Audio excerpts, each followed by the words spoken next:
So Tesla just had their Q1 2020 earning calls and announced the numbers, and everybody's going nuts about the tweet of Elon Musk regarding the Roni situation. But this is not topic of this video. In this video I want to go deeper into how Tesla is currently doing in China. So we have a couple of hints around Tesla China from this earning call, but there has also been a couple of interesting events going on regarding a live streaming event. So I have the footage of this live streaming event and I can show it to you. And there's also new footage about the Gigafactory in Shanghai. And yeah, we'll talk a little bit about what I think Tesla is currently doing regarding marketing Tesla and their cars in China. So stay tuned for that. So please like this video if you are a Tesla shareholder. So I know how big is the audience of the Tesla shareholders here. I am obviously invested in Tesla, so I could be a little bit biased here. I happen to pick up a couple more shares around $440 on the way down, but now Tesla seems to be recovering despite the situation, and that has also to do with the strong numbers that they posted yesterday with the earning call. And well, it has been a record Q1 for Tesla, because on both on the deliveries and on the production side they have been striving, and Tesla posted a profitable quarter, which is pretty insane for Q1, because this is usually a very bad quarter for Tesla. So this may even bring some bigger implications, such as S&P 500 inclusion of Tesla, if they manage to have 4 consecutive profitable quarters.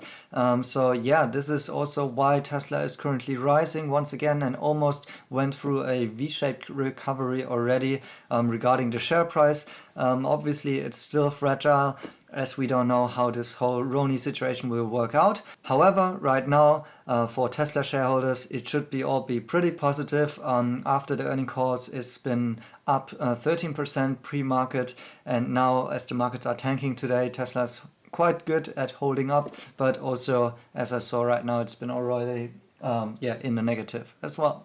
So part of the strong quarter results was that Tesla was actually having a really healthy gross margin of more than 20%. So they had this in the past, but they had also, a little bit of downturn within the last couple of quarters, and now it's really back and healthy and strong. And this might be actually partly due to the fact that Gigafactory Shanghai is online and producing, and this means that they have a stronger gross margin because of the local production in China. They have really good healthy gross margin, rumored around 40%, maybe up to 50%, and this may just increase with Model Y coming up, which is really healthy on the gross margin side as well. And just in general, Tesla, I think, is catching up in terms of efficiency in production. So this is now reflected in the financial results here, and overall pretty good. And this is also having some implications on one of my previous videos in which I talked about the topic of subsidies in China. So in this video that I posted about this EV subsidies that China just reamped once again, because in the past they got rid of them, causing huge trouble for instance for NIO, but also for Tesla in China. And now it's kind of because of the economic downturn, they want to help those companies grow again, and they also decided to put some efforts into subsidies regarding to electric vehicles, and also improving the infrastructure for EVs, for instance, with charging and so on. And in a nutshell, China will give a EV car buyer around $3,000 in reduction of the sales price if the car model is below 300,000 renminbi in purchase price, with the exception that if the car is able to do battery swapping, then it also can get this kind of reduction, even though the car sales price is higher than those 300,000 Ks. So in my last video I talked about that NIO is applicable to those kind of subsidies and Tesla is not. So this may cause some pressure on Tesla. And I already outlined that I'm personally not worried about Tesla. They should still be doing fine. But obviously Tesla also would, like to be included into those subsidies. But most of their models are actually beyond the sales price. So we just had news coming in today that Tesla is actually going to reduce the sales price of the Model 3 in China below those 300,000 threshold, and thereby will be actually applicable for the subsidy in this case. And this could actually have something to do with those healthy margins that we just now saw posted in the Q1 2020. And actually, it seems like Tesla will be having this strategy of reducing the sales price of the Model 3 in China within the next coming months, because they will have, as they ramp production in Shanghai, they will have more and more efficiencies and thereby getting leaner and also better on the financial side. And possibly they will give those, the kind of the profits that they have, giving them forwards to the consumer by having lower sales prices and thereby actually increasing the total accessible market in China. So this is quite big news in terms of how Tesla is reacting to the overall market there and, regarding what competition is doing, but also in terms of reacting to the policymakers in China. And we also saw that Tesla, before the earnings call, they had, Elon Musk was going onto a call with important government leaders. So here's an article by the Tasmanian in which you see that the Secretary of Shanghai and the Municipal Party Committee had a web meeting together with Elon Musk, and they have both been talking about how they can actually improve the collaboration. And as written here, Li Qiang clearly shows that he has great support from Chinese government to the Tesla Gigafactory Shanghai project, and he also says congratulations to the Tesla Shanghai plant and that he has achieved a good result in the first quarter of the production and sales, even despite the whole Roni situation. And I think those kind of web meetings with China are super important for Tesla, because not only in order to build those kind of relationships with the officials and keeping in contact, but also because it helps really to get some publicity. So here Tesla also got a report in the local TV around this web meeting. So this is really important for Tesla in order to keep on top of minds of the Chinese consumer in general and to get more publicity in general. And as Li Qiang outlined, Tesla has been doing tremendously well in Shanghai, and I can only compare it to the time when I visited Shanghai Gigafactory, and now in the earning report we have a nice picture of how the Gigafactory is actually looking right now. So you see the new buildings which are possibly for Model Y production and new battery and battery modules manufacturing. So this is already the size of those buildings are like a second Gigafactory in Shanghai. And it's really showing once again how fast it is growing and how big the plans are for Tesla in China actually. And given that, I think Tesla will be doing tremendously well in China, and in 2020 it will be a so important year for Tesla to be actually strong in the Chinese market, as China is the biggest market for EVs in general. And also now with the whole Roni situation, when Fremont is actually right now still in suspension somehow, but Tesla in Shanghai is already ramping, it's super important to keep this kind of attraction now in Shanghai. So as I also mentioned in the intro, Tesla also did a live commerce session this week with a really big influencer actually in China. And this is part of this whole initiative to get more publicly known in China. And here is how it went. So first of all, you see that Tesla has opened a Tmall and Taobao flagship store. So these are Alibaba e-commerce platforms, really huge in China. It's Amazon and 10 times bigger. If you haven't known yet, China is the biggest market in the world for e-commerce. It's far more advanced than what we can see in the US and certainly than what we can see in Germany. So those flagship stores were possibly inspired by what has happened during the months of the lockdown in China, when Tesla kept on selling online and quite successfully. So I did some previous videos on how I saw that Tesla and also NIO had still some traction with the app downloads and actually on the web users in general. And this got reflected in the sales that we have seen. So both for NIO and for Tesla, they have been quite strong compared to the legacy automotive manufacturers who are not selling online mostly. So for Tesla, it makes sense to go on those platforms, opening more channels where Chinese users are actually already and can be found already. So just in order to opening more channels where users can actually buy the cars, and actually also where they can reach out to potential buyers who possibly don't know yet about Tesla. So Tesla tried to kick boost some sales this week and working with an influencer. It's called Vaya, and if you followed our webinar, Miriam and I just did a webinar series in general about how live streaming has been one of the boosted innovations coming from China during the whole Rona situation and during the lockdown. And Tesla is now one of those players using the strategy in order to boost sales online and becoming less dependent, even more less dependent on the offline retail in China. So this live stream happened in Taobao Live, and as you can see in the very beginning, you saw actually some pretty cool new footage from within the Shanghai Gigafactory in China, which I think they haven't published before.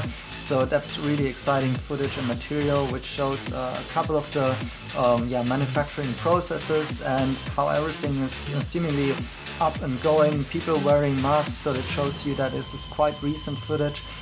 So really awesome to see this in the very beginning, and then it jumped into the beginning of where the influencer was standing in front of the camera, and actually here, holding some kind of papers and reading a little bit of, the plan of this live stream. So it seems to be not so natural, to be honest, and not so authentic here that this person Vaya as an influencer started reading off from the notes and going into this live stream, and then she went on showing around those cars, sitting in the car, trying a couple of functions, and there was a Tesla employee which was actually quite good in explaining all of the functionalities, but it was really obvious that the influencer Vaya, she didn't have much of a clue about Tesla cars, and she was really asking some very, very basic questions. She was really not, let's say, a fan of Tesla cars per se, or she possibly haven't ridden in one of those cars before, so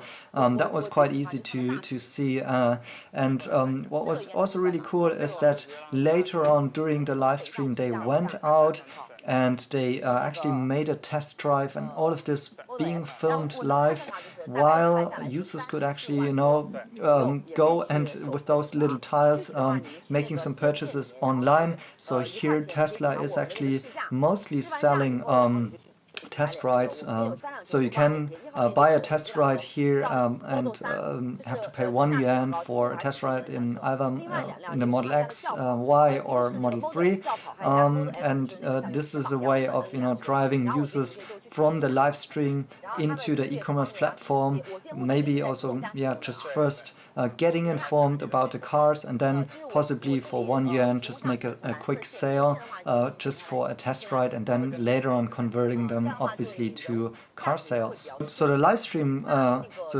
here was really cool in terms of that you go outside, she's experiencing the autopilot function and everything.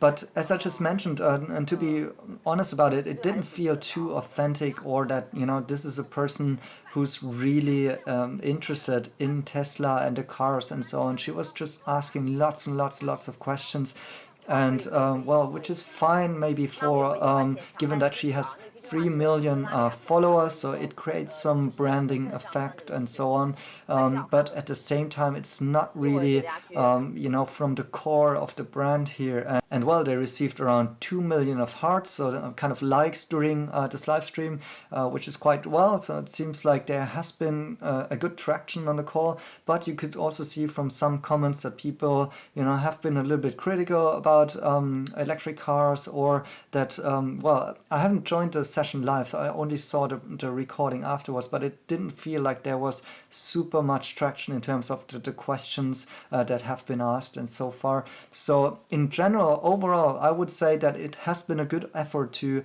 starting and boosting sales and using live commerce here, but at the same time it really didn't feel much on brand, and in a best way that actually that this is very authentic and coming from the Tesla community or the heart of Tesla China. And at the same time, I'm wondering like why Tesla is cooperating here with an influencer. So usually in China, those kind of influencers are really highly paid. We have been working with a couple of influencers in the past with our company because we're also active in the e-commerce space in China, and I can tell you that it's really difficult, first of all, to work with those influencers, and second of all, that they are really highly paid and usually not caring too much about the product that's being sold here. So I'm actually a little bit worried about if this should be the right way for Tesla to doing it. And actually I was expecting Tesla not to pay anybody, well, even in China, because usually Tesla is not advertising, doing paid advertisement here. So that may be a little bit conflicting to the Tesla policy overall. I'm not sure if she has been paid or not, so that's just purely speculation here. So I personally would rather like to see that Tesla is jumping into something like doing live streams on Douyin, which is TikTok of China, and which is super trending also in China, a new fresh network with short video content, which should actually stick very well to a user-driven community that Tesla has overseas in the West everywhere. But I also looked at the account here in China, and it seems like Tesla, they have below 1 million followers for Douyin on their official account. And also the videos that don't really have much of traction here. So a couple of thousand views here, as you can see. This is really not a lot for a trendy social media network like TikTok and Douyin. So I think Tesla should actually be doing much better in this network, paying much more attention to that, and also working more with the community there, and possibly do the live streaming on TikTok or Douyin here instead of going with those Taobao influencers here. That's just my personal opinion.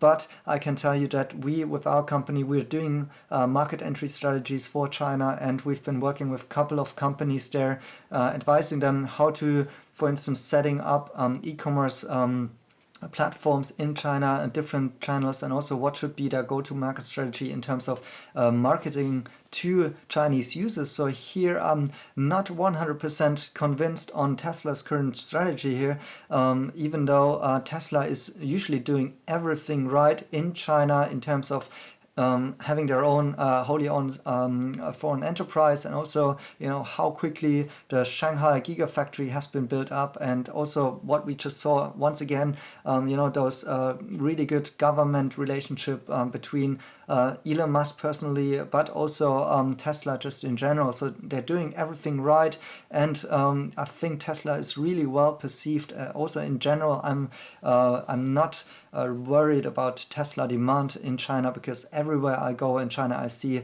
Tesla cars on the road, and I do also think that there is not a big need for advertising those cars actually, because I think most of it works word to mouth here. But if I'm looking at their e-commerce and the social media strategy here, I'm currently in a bit of a doubt of how efficient it's going to be, how authentic it is, and how real it is. So I think Tesla could actually improve here, and I'm sure they will.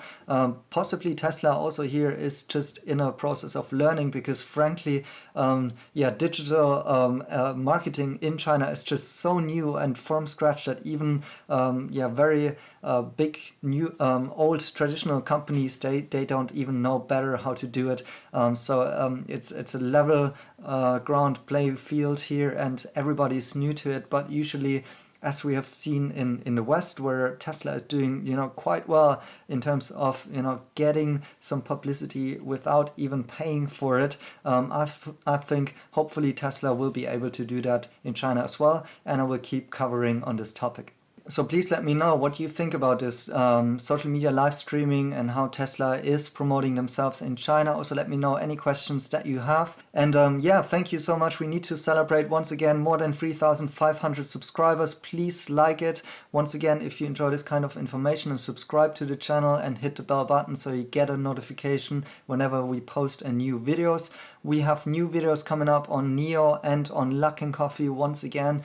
There has been big news on NIO in terms of funding, and Luckin Coffee, I'm talking about the possible valuation of Luckin Coffee in the future. And yeah, but let me first thank to a couple of new Patreon subscribers. So Patreon is a way of supporting your creators that you're watching to keep on creating this kind of content. So we also have a Patreon page where you can go and support us if you like. So we have now 6 Patreon supporters. So thank you very much for supporting us for the work that we're doing. Thank you, Jan, which is actually a person that I know personally. So this is awesome. Thank you, Jan. If you're watching, thank you. You're awesome. And also thanks to Jack, Ivan, Bud, Man, and Anna once again.